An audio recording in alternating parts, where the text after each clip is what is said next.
Soledad, una interpretación. Onetti, los procesos de construcción del relato, el género de Gauchesco, un tratado sobre la patria y el aparentemente inminente El cuerpo del delito. 3 libros y la inminencia de un cuarto bastaron a Cristina Lunda, nuestra invitada de hoy, para ocupar un lugar sin dudas central en el panorama de la crítica en lengua española. Quizá porque en cada uno de esos libros, sin soberbia, pero también sin concesiones, se propuso fundar las condiciones de posibilidad de su labor crítica, restablecer los límites y plantear las transgresiones a esos límites, a los límites de un discurso que tiene como objeto, como referencia o como punto de partida a la literatura. Un discurso permanentemente asediado por las exigencias de la academia y a la vez reclamado de tanto en tanto también como mediador entre sus sujetos, los textos literarios y un público que tal vez ya no pueda o no quiera entenderla. Con una personalidad intelectual muy fuerte, Ludmer, que durante años ejerció la docencia en la Universidad de Buenos Aires y actualmente lo hace en la Universidad de Yale, construye sus propios sistemas teóricos, sus propios puentes y sus propias redes para rodear un problema sin encerrarlo, sin agotarlo, sin caer en la dudosa eficacia tranquilizadora de las explicaciones.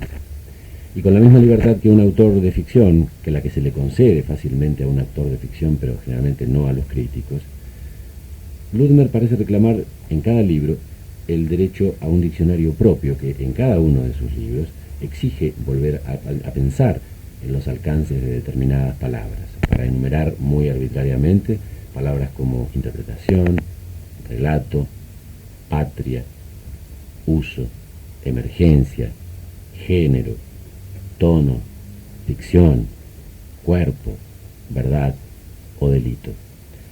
Como todo escritor, como toda buena escritora, Ludmer nos provoca, exige que nos pongamos a la altura de ese diccionario para compartirlo o con la a veces urgente y saludable necesidad de discutirlo, de volver a escribirlo.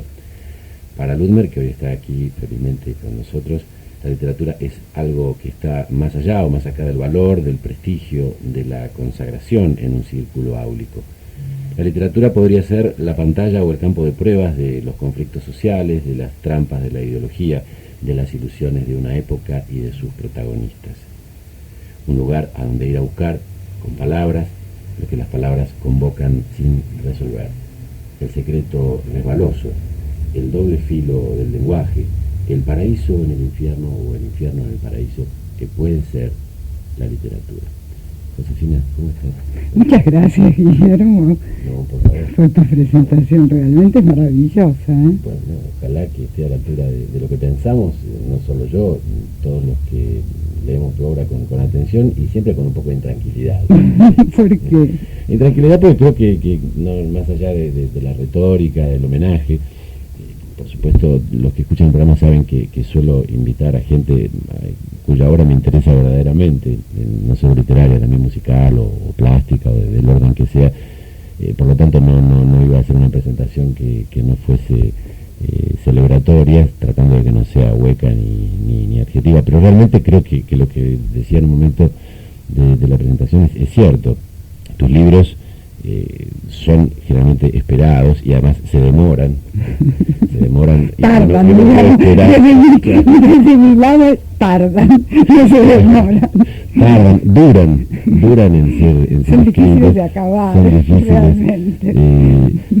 Y por otro lado tienen algo de inacabado, en el sentido de modo que formalmente uno pudiera pensar o objetarles cosas que han quedado sin cerrar, sin deliberación, pero creo que hay una capacidad de generar problemas que más allá de que para vos libros como el libro sobre García Márquez o sobre Onetti, o incluso, me decías el otro día, el tratado, el libro sobre el género gauchesco, sean ciclos cerrados, asuntos sobre los que ya no volverías a ocuparte, o por lo menos no de la misma manera, esos libros siguen siendo libros actuales para un público universitario, y en el caso del libro de la gauchesca creo que es un libro que ha pegado un salto de público, se ha abierto un público más amplio y pareciera ser, por las expectativas que hay creadas y por las cosas que vos ya formulaste más o menos públicamente sobre el libro que estás terminando, El cuerpo del delito, es un libro que ya sí claramente está pensando en un público que no solo transite, no solo fatigue las aulas, como diría un epígono de Borges. Sí, así es, ojalá. A mí me Yo gustaría... creo que la ambición de todo escritor es encontrar un público. Sí. Es la única utopía del escritor, ¿no? Pero además, en el caso de los críticos, en el caso de las transformaciones o de las radicalizaciones que ha tenido el discurso de la crítica, los espacios de circulación de los críticos, encerrados cada vez más progresivamente y más herméticamente en ámbitos, en cotos como las universidades o los círculos periféricos o epifenoménicos de lo que sucede en una universidad, me parece que hay en vos un deseo claro de saltar esa valla, porque ese público es un público claramente. que para vos existe. Como te digo, es mi utopía. No es suficiente. No sé si lo voy a poder lograr, pero es una de mis utopías. Bueno, la verdad que estamos muy contentos de que estés acá. La idea es que hablemos, que reflexionemos un poco, tomando como punto de partida el libro que estás terminando, y sé que cuando uno está todavía poniendo los últimos puntos sobre las últimas OEs, no sobre las IES, que es más fácil, uno no se siente tan cómodo ni tan distanciado como para hablar de eso, pero en la medida que podamos hablar de lo que ya está resuelto en el libro, y cómo la realización de este libro de alguna manera sería la formulación de ciertas ideas que vos venías formulando ya en entrevistas hace algunos años, como la necesidad de que la crítica se abriese claramente a otros públicos, que volviese, digamos, a la comunidad, donde obviamente los públicos interpelados no son públicos masivos, de la misma manera que podría serlo, no sé, una literatura de bestseller, pero sí a un público no especializado, un público que se sienta convocado por la discusión, por la reflexión sobre la puesta en foco de determinados conflictos. Me gustaría que el comentario, la reflexión, la descripción, en la medida que puedas, sobre el trabajo con este último libro, El cuerpo del delito, nos permita también reflexionar en qué medida la realización del libro ha tratado de ir cumpliendo ¿En qué medida la utopía se va a cumplir o no? Bueno, sos testigo, me vas a decir. Bueno, ¿cómo no? Bueno, mira, como te dije, yo tardo muchísimo, soy muy lenta en la reflexión, tardo mucho en darme cuenta de las cosas, y voy madurando muy lentamente. Y bueno, en un momento determinado del trabajo, yo empecé trabajando con cuentos, digamos, o ficciones que tenían delitos y que no eran novelas policiales. Y bueno, formé un corpus, es una palabra técnica, una cantidad, un conjunto, digamos, un conjunto de textos, y empecé a ver qué podían tener en común. Pero enseguida caí en lo que sería la crítica universitaria, precisamente, ¿no? En la construcción de ese corpus con sus elementos comunes, o sea, qué era lo que lo construía, el corpus, etcétera, ¿no? Y bueno, produje algunos trabajos alrededor de este problema, de cuáles eran las características de ese corpus con delito que atravesaba la literatura argentina del siglo XX, desde el comienzo del siglo. Y después me aburrí, literalmente. Dije, no, esto es una monografía universitaria más.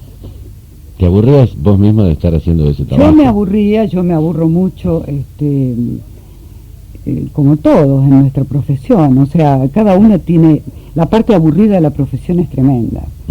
Entonces, bueno, yo me aburro mucho leyendo críticas muy universitarias, cada vez más. Cada vez me aburro más. Entonces me di cuenta que bueno, que tenía que hacer otra cosa. Y se me ocurrió, me apareció la Sherezada, ante el aburrimiento. Se despertó la Sherezada y dijo, voy a contar cuentos. A mí me gustaría que tratáramos inicialmente de precisar un poco con qué idea de delito, si es una idea convencional, es la idea que la ley que funciona en una comunidad determinada es lo que prescribe como crimen, como delito, como desviación de esa ley, o hay también usos más metafóricos, más elásticos de lo delictivo en la búsqueda, en el recorrido que vos haces en tu libro?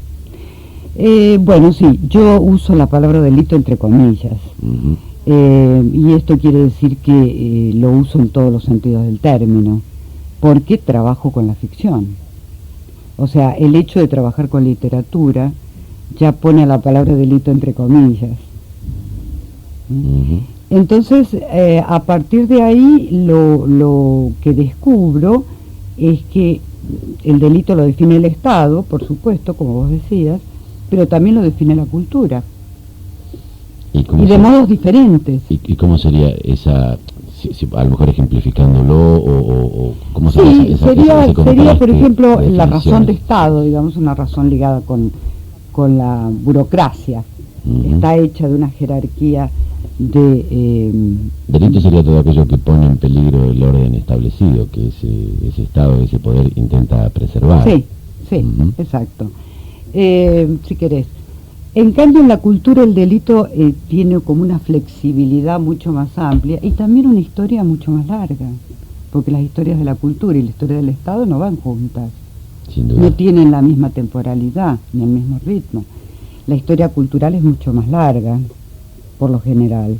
Entonces la cultura arrastra como restos arcaicos, digamos, de concepciones del delito, porque el delito es histórico, concepciones que han caído quizá, que han dejado de ser delitos o que se han transformado.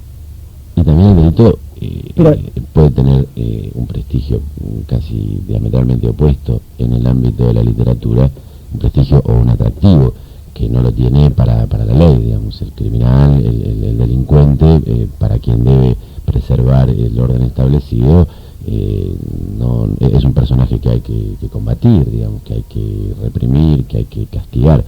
En el caso de la literatura puede llegar a ser el héroe. Sí, desde ya. Entonces ahí es donde la idea de delito, la idea de ley en literatura se transforma. Se difumina, claro. ¿No?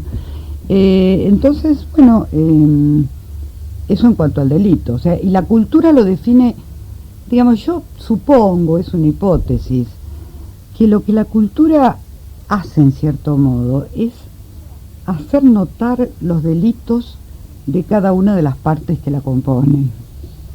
O sea, de cada una de las diferencias que definen esa cultura. La cultura maneja los delitos de las mujeres, los delitos de los que se hacen ricos o de los que manejan dinero, los delitos de, si es una cultura con restos racistas, que casi todas lo son, uh-huh, de los negros, de los judíos.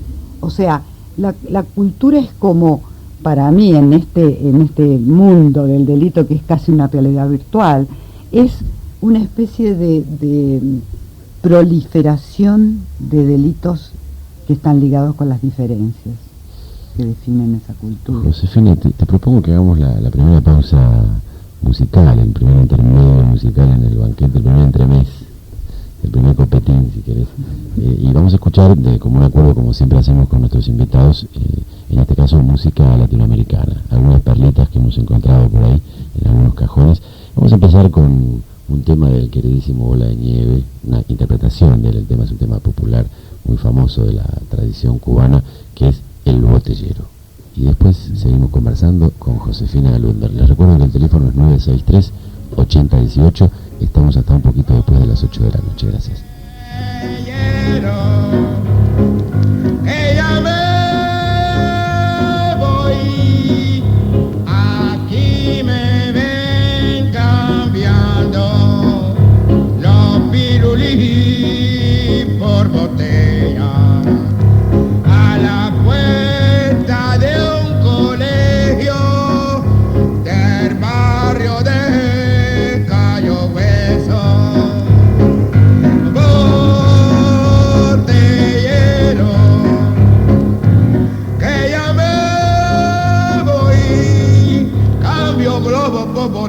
Como usted lo ve y la linda macetica para su jardín.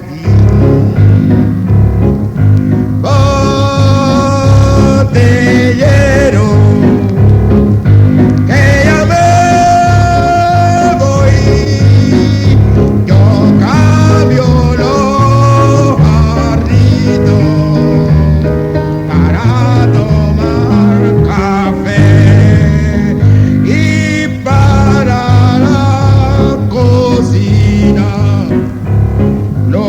bajo la alambre. Adiós, casera, botellero, botellero.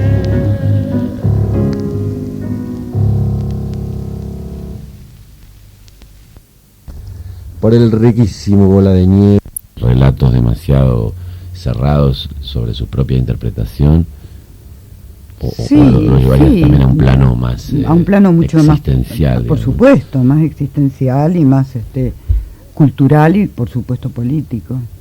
Ahora, el uso de las comillas, el uso de esa y de otras marcas que estarían estableciendo una gradación de distintas aproximaciones a un concepto o a un núcleo, a un nudo problemático, que en este caso sería la idea de delito. A mí me hace pensar también cuando yo hablaba de distancia irónica, no lo decía solo por el uso más corriente, o ni siquiera el uso clásico socrático de la ironía, del que habla como si no supiese de aquello que en realidad sabe. Pero me permitía pensar también en una distancia geográfica y tal vez sentimental tuya respecto de la cultura y la actualidad de la vida cultural en la Argentina, por el hecho de estar viviendo desde hace ya ¿cuántos años en Yale? Bueno, desde el 92, sí, 6 años, pero lo que pasa es que el último año lo pasé en Argentina. 5 años viví. Pero sí alejada, más allá de los contactos en tu vida privada, de regresos y de contactos con amigos, de la vida institucional, de la Universidad de Buenos Aires, del circuito, digamos, no publicadas en los medios masivos argentinos, como sí hacen otros intelectuales que están viviendo aquí cada vez más. Me parece que eso también da cuenta de esa distancia, porque este es un libro cuyo corpus o cuya red de asociaciones y de conexiones es básicamente un corpus de la cultura argentina. Sí, yo creo que es la distancia mía de la cultura argentina. O sea, una reflexión sobre la cultura implica una distancia de esa cultura, y el libro es una reflexión sobre la cultura. Pero el hecho de estar...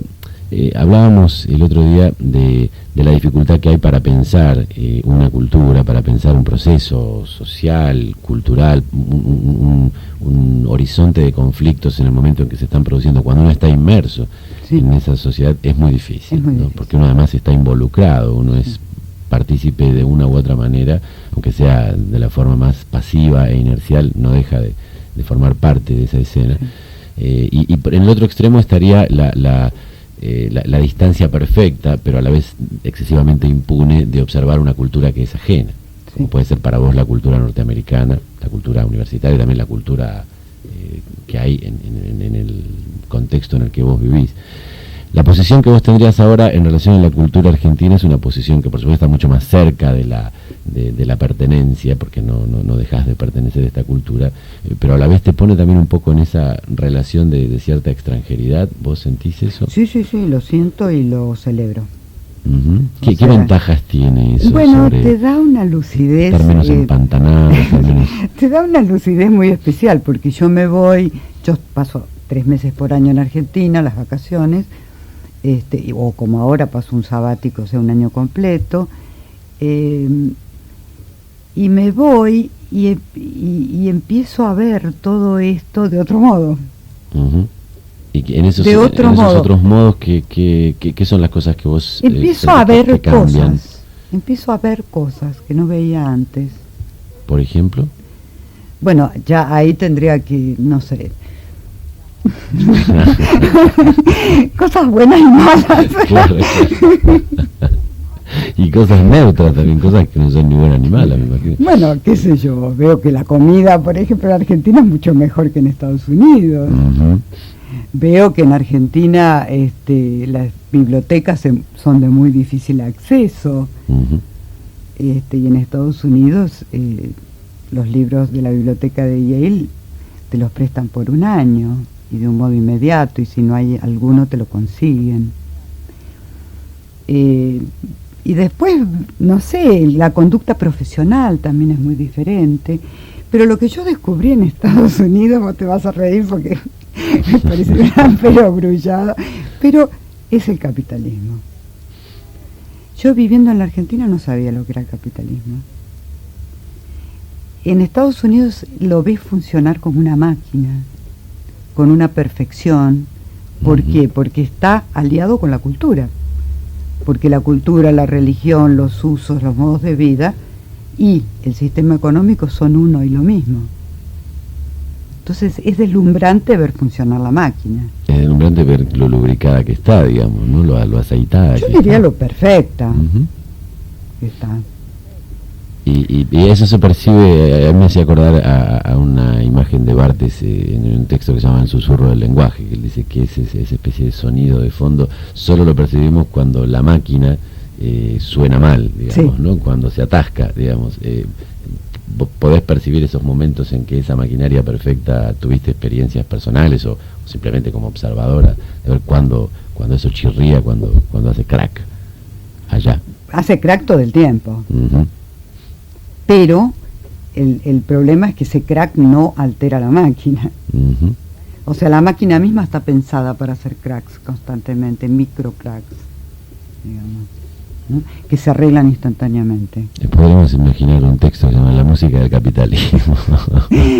Bueno, yo te voy a decir que en mis ratos de aburrimiento empecé a buscar lo que sería la literatura del capitalismo. Ajá. Y descubrí cosas realmente interesantes, ¿no? O sea, toda la corriente crítica del capitalismo dentro de la literatura norteamericana. Pero bueno, estábamos hablando de otra cosa. Es la idea de volver, por ejemplo, y año tras año ir viendo esto de modos distintos, de modos diferentes. Entonces mi pregunta es, ¿será que cambia la Argentina o que mi mirada cambia? Bueno, uno tendría a Que es la pensar- primera duda de la distancia, Sí, irónica. sí, digamos, claro, ¿no? ¿no? Una pregunta. Yo tendría a sospechar que pasan las dos cosas, ¿no? Sí, yo creo que pasan las dos cosas. No para ¿No ponerme sabes que una de las demasiado... cosas que yo noto acá, y no es por criticarte a vos, ¿no? Por cierto, pero es que el tiempo acá es totalmente distinto del tiempo en Estados Unidos. Ujú. La materia tiempo es diferente. Acá hay una temporalidad totalmente diferente, que es una temporalidad larga, cansina, Ujú. una temporalidad que no sé, que pareciera como que ha perdido partes, que ha dejado atrás partes. Una extraña temporalidad, lenta, postergadora y al mismo tiempo de corto alcance, Ujú. de lo inmediato. Pero ¿por qué me tendría que sentir yo involucrado en esa...? No, porque como llegaste tarde. Bueno, a lo mejor porque eran varios tiempos en uno solo, lo que estaba cumpliendo viniendo para acá. Pero esa diferente temporalidad, digamos, más allá de plantearla en términos anecdóticos de la vida cotidiana, de decir, bueno, que la gente es más informal con el cumplimiento de los horarios de las citas. No es solamente eso, es claro, un modo de que planificar las vidas también. Ujú. Todo, o sea, no es la cita es simplemente un síntoma. Ujú. Sí, por eso. Pero incluso la idea de planificación de una vida es una idea que no para Esa es la idea demasiada del gente capitalismo. aquí Es la idea del capitalismo, sea algo. por eso te digo. Hasta uno se siente a veces un poco ridículo. Hay mucha gente que si uno le dijera, bueno, ¿qué pensás hacer de tu vida? Largaría una risotada, como si el arte de la improvisación, el arte de la gran improvisación, que sería desarrollar una vida, la mayor improvisación posible, fuera el único valedero o el más atractivo, ¿no? Sí. Para cómo se piensa aquí la gente en la, Por eso en la te escritura digo, de su propia biografía, digamos.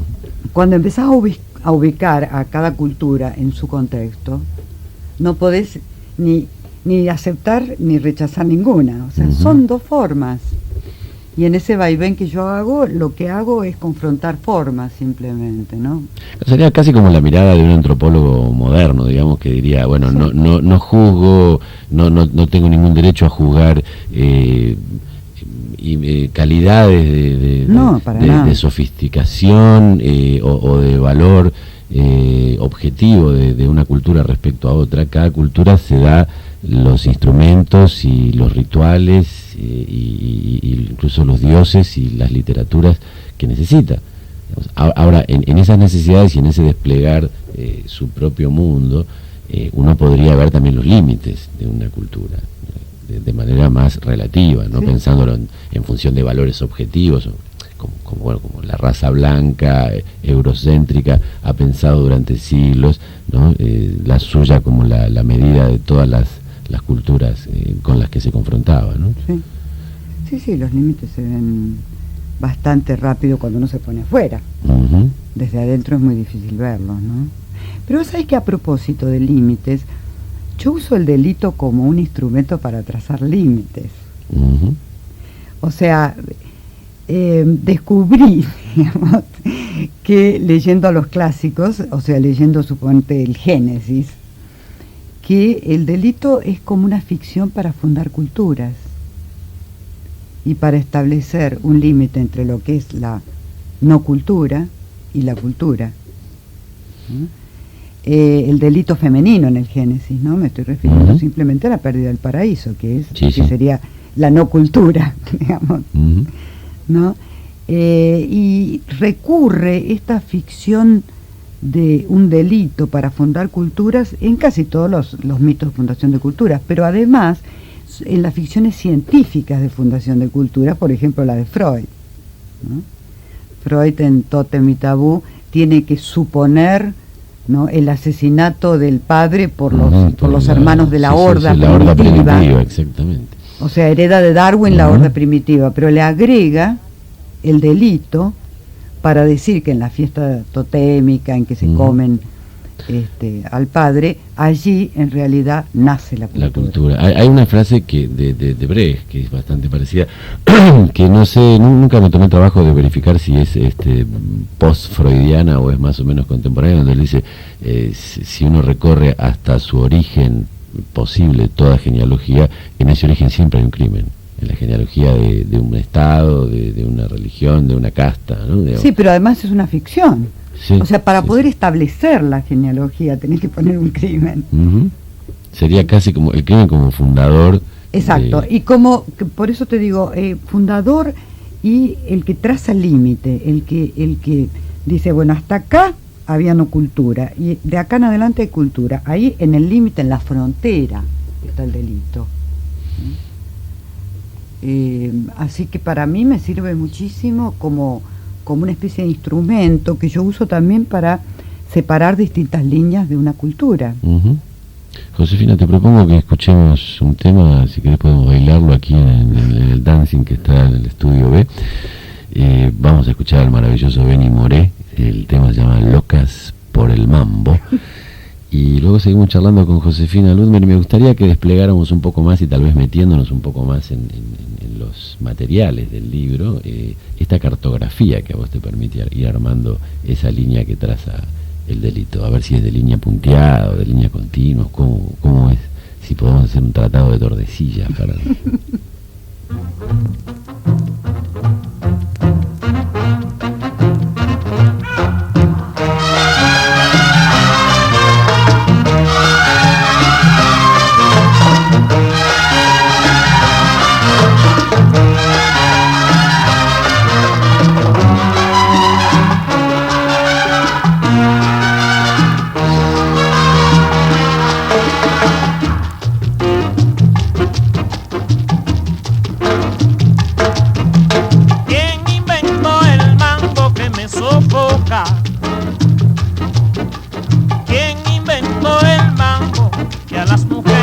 Vuelve loca.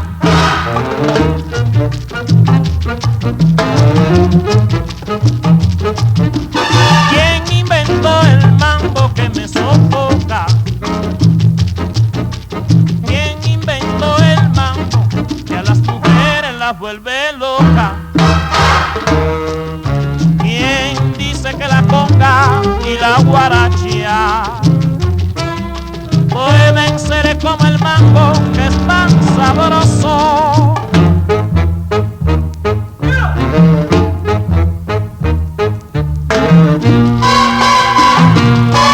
Pero ¿quién inventó el mambo que me provoca?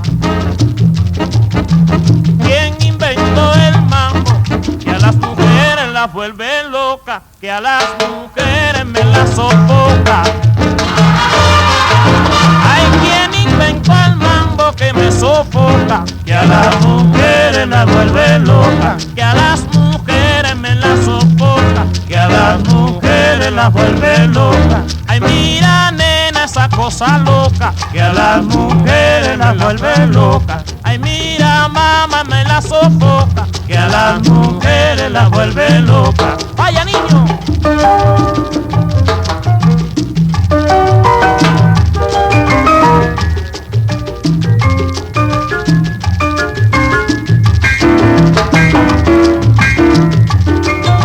¡Arriba, muchachos! ¿Quién inventó esa cosa loca? ¿Quién inventó esa cosa loca? Un chaparrito con cara de foca